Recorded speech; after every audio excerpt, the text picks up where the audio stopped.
Ladies and gentlemen, imagine with me for just a moment that you are waking up not in your comfortable bed with clean sheets, a fluffy pillow, and the alarm clock you hit the snooze button on 3 times this morning. Instead, you wake up in a medieval hut. The floor beneath you is not carpet or tile, but mud mixed with straw, maybe a few mice scurrying around, and the smell of animals so close you could practically reach out and touch them. The air is damp, your clothes are rough-wool, itchy against your skin, and when you rise, there is no hot shower, no toothpaste, no coffee brewing in the kitchen. Welcome to medieval times, a place where boredom and brutality walked hand in hand, and where most of us here today wouldn't last even a single day. We look back at history with a kind of romantic imagination. Knights in shining armor, kings and queens in castles, peasants singing songs in the fields, and jesters making everyone laugh. But the truth is far different. The truth is dirty, smelly, dangerous, and shockingly boring. Yes, boring. Because history was not always the endless battles and royal feasts you see in movies. Most of life was about surviving until the next day, doing the same back-breaking work, eating the same bland food, and praying that you didn't catch a disease or attract the attention of someone more powerful who could ruin your life with a single command. You think you're bored when your Wi-Fi goes out for 30 minutes? In medieval times, boredom was practically the atmosphere people breathed. Wake up, feed the animals, carry water, grind grain, fix tools, cook bread, cut wood, patch the roof, repeat endlessly. There were no vacations, no weekends, no Netflix marathons to break the monotony. Just work, prayer, and sleep, all while your body slowly broke down from malnutrition and labor. And yet boredom might have been the least of your problems, because survival was always at stake. Think about food, for example. Today we have supermarkets filled with fruits from across the world, spices from India, coffee from Brazil, chocolate from Africa. In the medieval world, your diet depended almost entirely on what was grown within a few miles of your village. Bread, more bread, maybe some pottage, which was basically watery stew made of whatever vegetables you had, and if you were lucky, a tiny bit of meat on Sundays. Imagine eating grey porridge every day, tasteless, repetitive, and often spoiled because storage was limited. Salt was the only preservative, and sugar was a luxury only the wealthy could afford. Forget pizza, forget burgers, forget that midnight ice cream craving. And if you refused what was available, you simply went hungry. Malnutrition was normal, teeth rotted quickly, and famine was a constant threat. We joke about skipping breakfast, but in medieval times, missing a meal could mean weakness and illness. Now picture hygiene. We complain when the hot water runs cold in the shower, but in the medieval world, most people didn't bathe at all for weeks, sometimes months. Soap was rare, baths were thought to spread disease, and lice were so common that people wrote about them in poetry. Your clothes, you didn't have a closet filled with options. You had 1 or 2 sets at most, patched again and again until the fabric nearly disintegrated. Imagine wearing the same wool tunic every single day, sweating in it, sleeping in it, working in it, never really getting rid of the grime. Your hair would be greasy, your hands rough and cracked, and your smell. Well, let's just say deodorant hadn't been invented yet. The romantic image of maidens in flowing gowns disappears quickly when you realize those gowns were never properly washed. And health. If you think going to the doctor today is expensive, in the medieval world, going to the doctor was dangerous. Medicine was based on superstition and humors. If you had a fever, they might bleed you with leeches. If you had a wound, they might cover it with herbs and hope for the best. There were no antibiotics, no anesthesia, no vaccines. A small cut could kill you. Childbirth was one of the leading causes of death for women, and the plague. Yes, the infamous Black Death wiped out nearly half of Europe in just a few years. You wouldn't just be worried about catching a cold. You would be terrified of a cough spreading through your village like wildfire. Surviving medieval times was not about strength or bravery. It was about sheer luck. And then there's work. We complain about 9 to 5 jobs, But peasants in the medieval world worked from sunup to sundown, every single day, their labor dictated by the seasons. Summer meant endless fieldwork in the blazing sun. Winter meant shivering inside smoky huts with little food. There was no retirement, no weekend break, no labor unions. Children worked as soon as they could walk. And for what? A fraction of the harvest, most of which went straight to the local lord or church in taxes. If you think paying income tax today is unfair, imagine giving away half of what you grew just to avoid punishment. And there was no climbing the social ladder. If you were born a peasant, you stayed a peasant. Dreams of wealth or fame, forget it. Life was predetermined by birth, and few dared to challenge the order. The kings and nobles lived in castles, yes, but even their lives were not as glamorous as we imagine. Castles were cold, drafty, and smoky. Meals might be lavish, but politics was deadly. You could be poisoned at a feast, betrayed by your brother, or killed in a duel. Court life was a dangerous game where one wrong word could cost you your head. And if you were a knight, don't think of shining armor and glory. Think of carrying 70 pounds of metal in the blazing sun, suffering from wounds with no real treatment, and possibly being killed in a muddy field over a dispute you didn't even understand. For the average soldier, there was no honor, just death, hunger, and exhaustion. But let's return to boredom, because that's where most of us would crack first.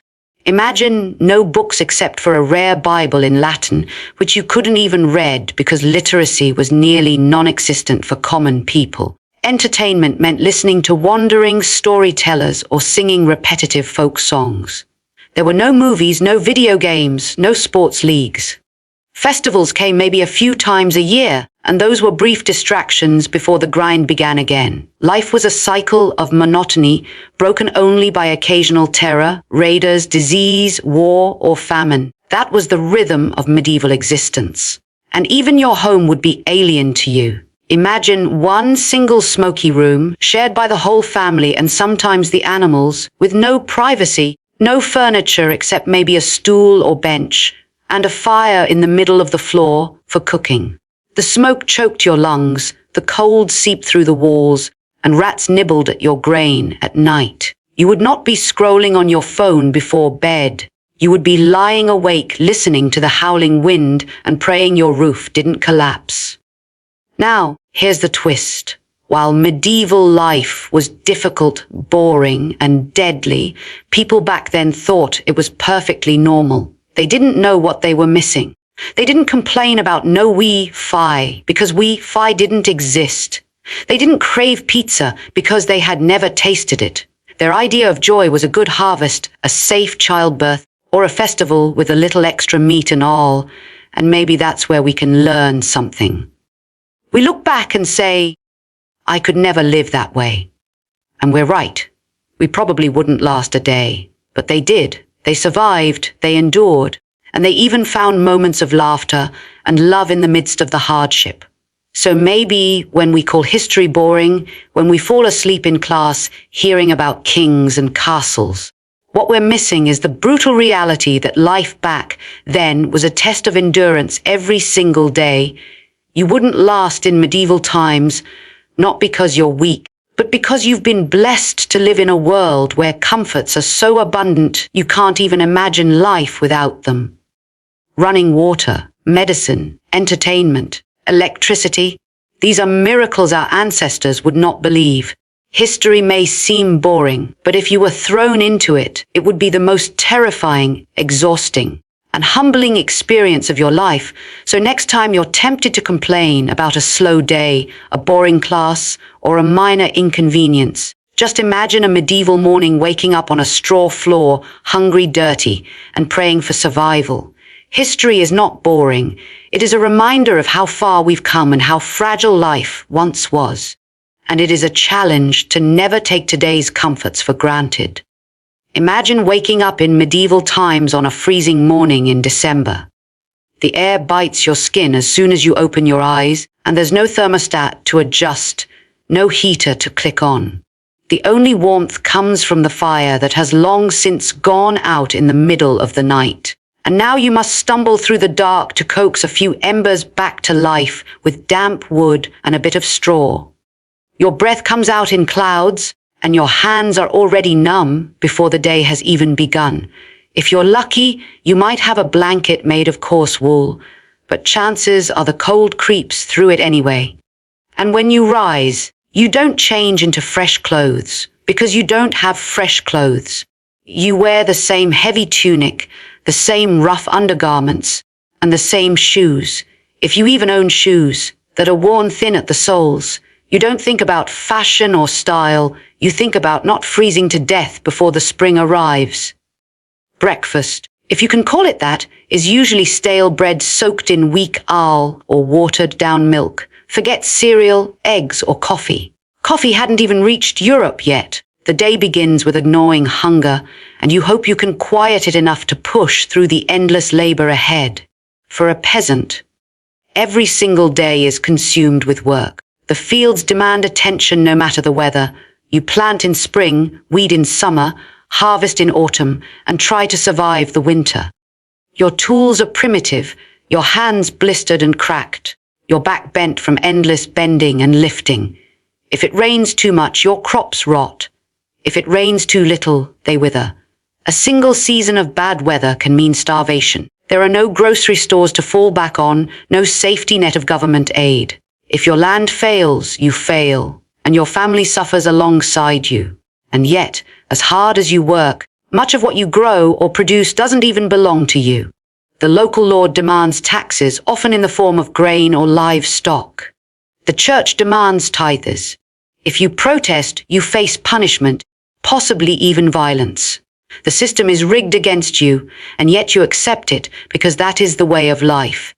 Generations before you lived and died under the same rules. To even imagine escaping it is unthinkable, and so you trudge on, doing the same work every day until your body finally gives out, often before the age of 40. Hygiene in this world is something we can hardly imagine.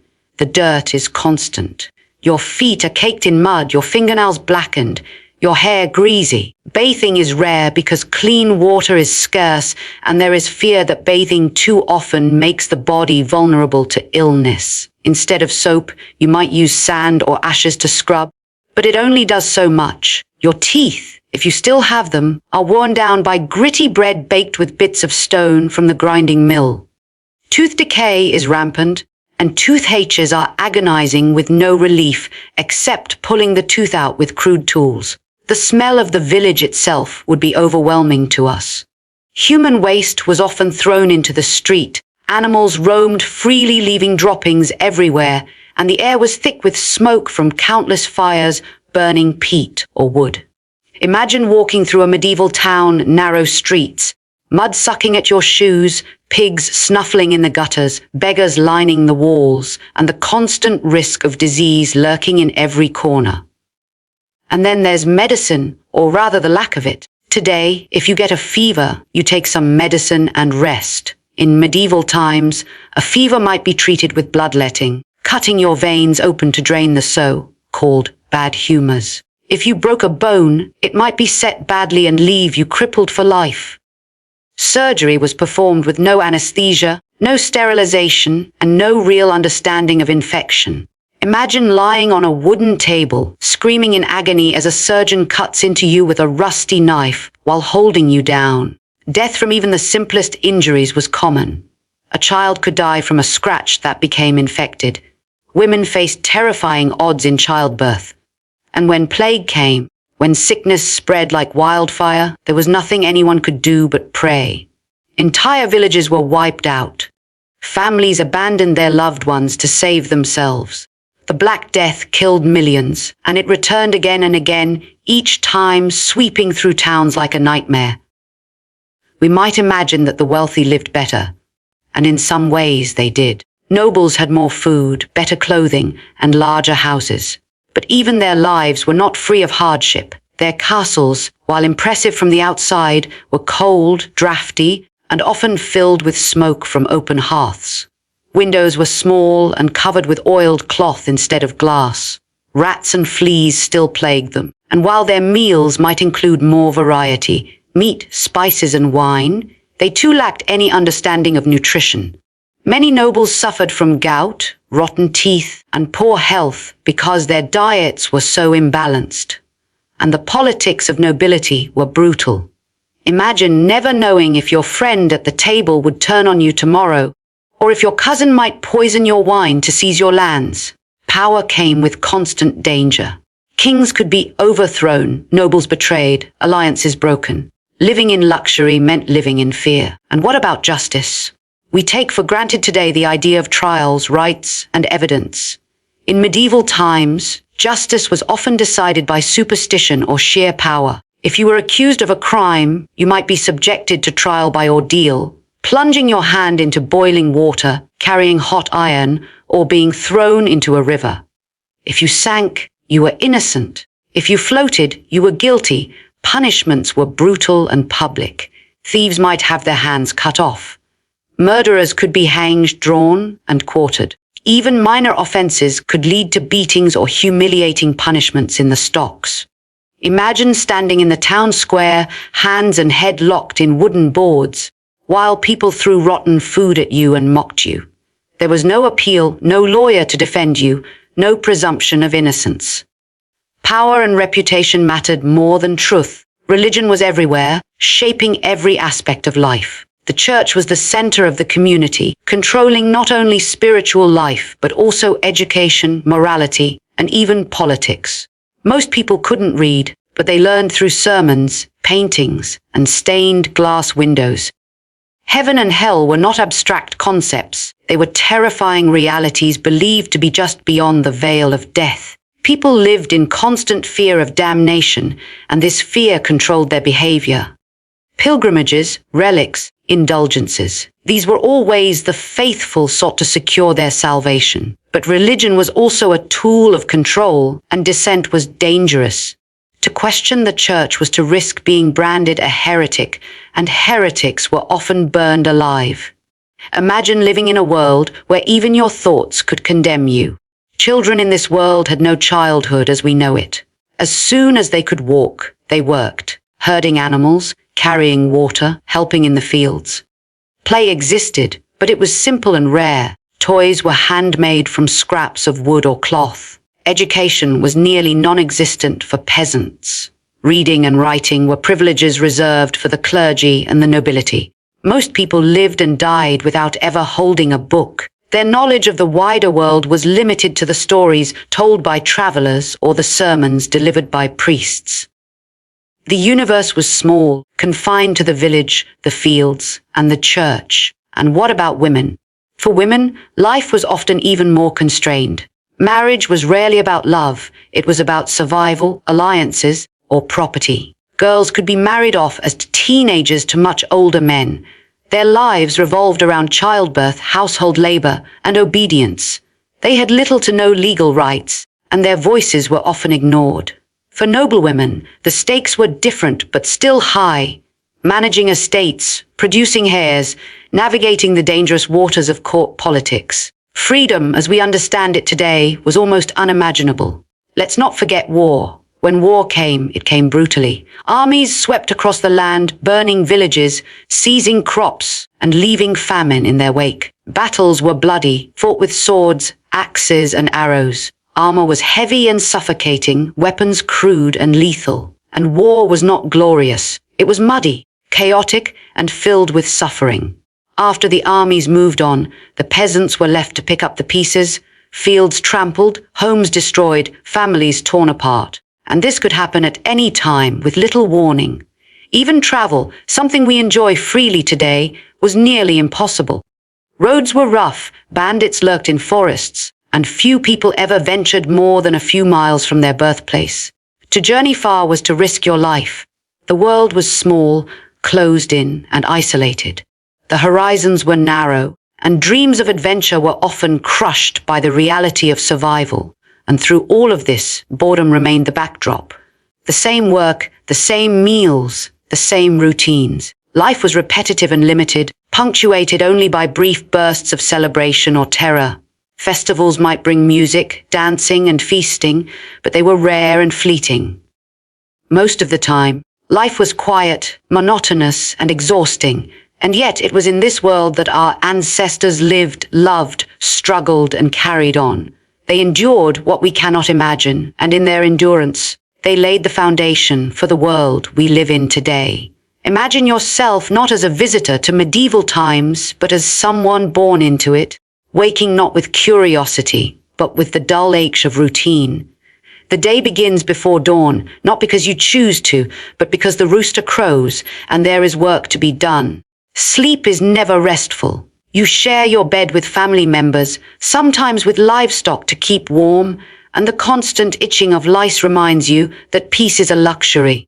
The bed itself is not a mattress, but a pile of straw that smells faintly of mold and carries the rustling of hidden bugs. Rising is not refreshing. It is a struggle against fatigue that never fully leaves your body because nutrition is poor and rest is broken. You trudge outside into the mud, your shoes little more than scraps of leather tied together, if you own shoes at all. The cold air stings your face, but there is no choice but to work. Hunger gnaws at you, and you accept that it will never truly go away. The rhythm of your day is dictated by survival.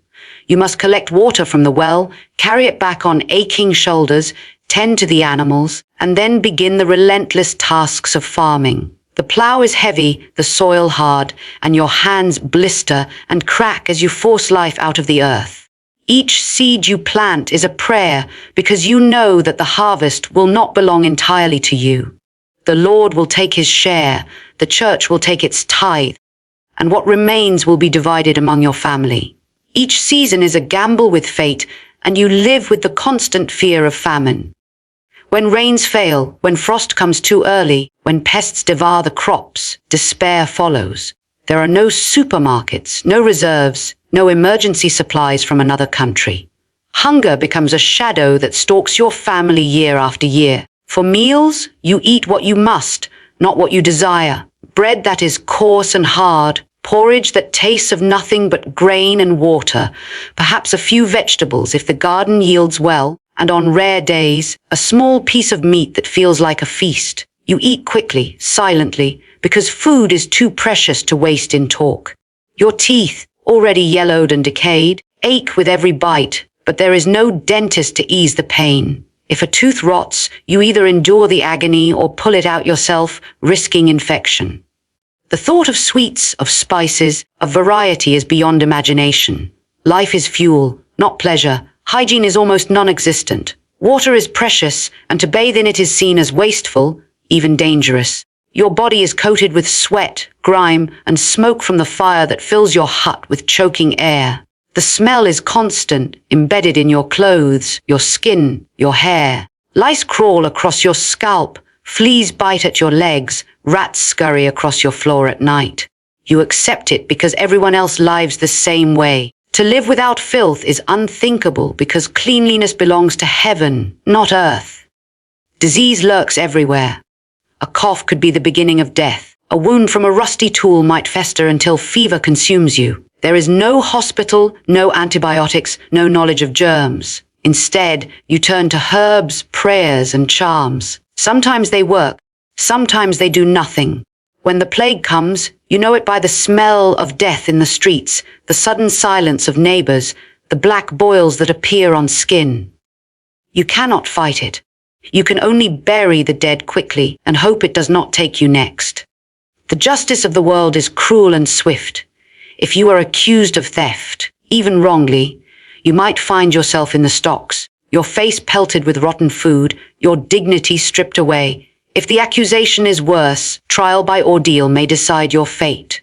Imagine plunging your hand into boiling water, pulling out a stone, and then having the wound inspected days later to see if it heals. If it festers, you are guilty. If it does not, perhaps you are innocent. But often, guilt is decided not by truth but by who holds power. A lord's word outweighs a peasant's, and no evidence is required. You live carefully, silently, knowing that to draw attention is to risk disaster. Punishments are brutal. Hangings are public, beheadings spectacles, and heretics burned alive while crowds watch. The law is not protection, it is another weapon of fear. Religion saturates every moment of your life. The church bell rings and you obey. You confess, you pray, you tithe, because the alternative is eternal damnation. Heaven and hell are not ideas, they are destinies. Priests warn of demons lurking in the shadows, of sins that condemn the soul. And you believe because you cannot read the scriptures for yourself. The Bible is written in Latin, a language only the clergy know, and so their word is law. Pilgrimages, relics, indulgences, all become part of your desperate attempt to secure salvation. Fear of God is constant, but so too is the comfort of faith, for it is the only explanation for suffering. You believe that life is meant to be hard, that joy is fleeting, that your reward awaits in another world. Without this belief, survival would feel unbearable. Children grow quickly in this world. At 5 or 6 years old, they are working beside you, carrying water, chasing geese, tending goats. There is no long childhood of play and learning. Education is rare, and if you are lucky enough to learn letters, it is only because a priest or monastery offers instruction. Most live and die without ever writing their own name. Stories are passed orally, lessons taught through example and repetition. Childhood is not protected. It is consumed by labor and responsibility. Many children never even reach adulthood, their lives cut short by disease, hunger, or accident. Women's lives are even more tightly bound. Marriage is arranged, often early, and love is not a requirement. A girl of 12 might be promised to a man twice her age. Her duty is to bear children, manage the household, and obey her husband. Childbirth is terrifying, each labor a gamble with death. Many women die young, either in childbirth or from the endless strain of child-rearing and work. Their voices are seldom heard beyond the walls of their homes, and yet they are the backbone of survival. Cooking, weaving, tending, raising, enduring. Noblewomen may live differently, but even they are pawns in a larger game, married off for alliances, judged for their ability to produce heirs, caught in webs of intrigue where one mistake could cost everything. The nobility may seem inviolable, but their world is also harsh. Castles are not the glowing palaces of fairy tales. They are cold, damp fortresses designed more for defense than comfort. The stone walls drip with moisture, fires fill halls with choking smoke, drafts creep through every crack. Meals are grand in comparison to a peasant's, but gluttony brings disease. Feasts are occasions of excess, but also of danger, where poison could lurk in a goblet and whispers of treason fill the air. Politics is a deadly game, and betrayal is as common as loyalty. Knights train for war, but war itself is not noble. Armor is suffocating, swords heavy, battles chaotic. Blood soaks the earth, screams fill the air, and men die not in honor but in mud. A knight's life is short, brutal, and often forgotten. War itself is terror. When armies march, they strip the land bare, burning villages, stealing crops, killing without mercy. For peasants, war is not fought on distant battlefields. It arrives at your door. You hide in the woods as soldiers loot your home. You return to ashes, to fields trampled, to family members slain. War brings famine, plague, and ruin. There are no rules, no protection for the weak. The suffering is immense, and recovery takes years, if it comes at all. Travel is dangerous. Roads are muddy tracks, filled with ruts and stones. Bandits lurk, ready to ambush the unwary. Few venture far from their village, and those who do are often soldiers, traders, or pilgrims. The world beyond your immediate surroundings is a mystery. Maps are rare, distances unknown. To leave home is to step into the unknown with little chance of safety. For most, the world remains small, confined to the village, the fields, and perhaps the nearest town. Entertainment is scarce. Festivals bring brief joy, dancing, singing, feasting, drinking, but they are rare.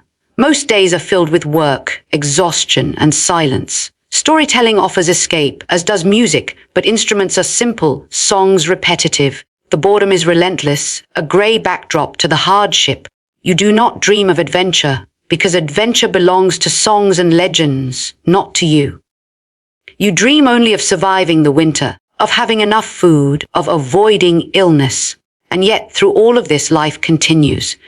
People marry, children are born, laughter echoes at harvest festivals, love blooms in stolen moments. Even in the harshest conditions, the human spirit seeks joy. A jug of all, a shared song, a warm fire.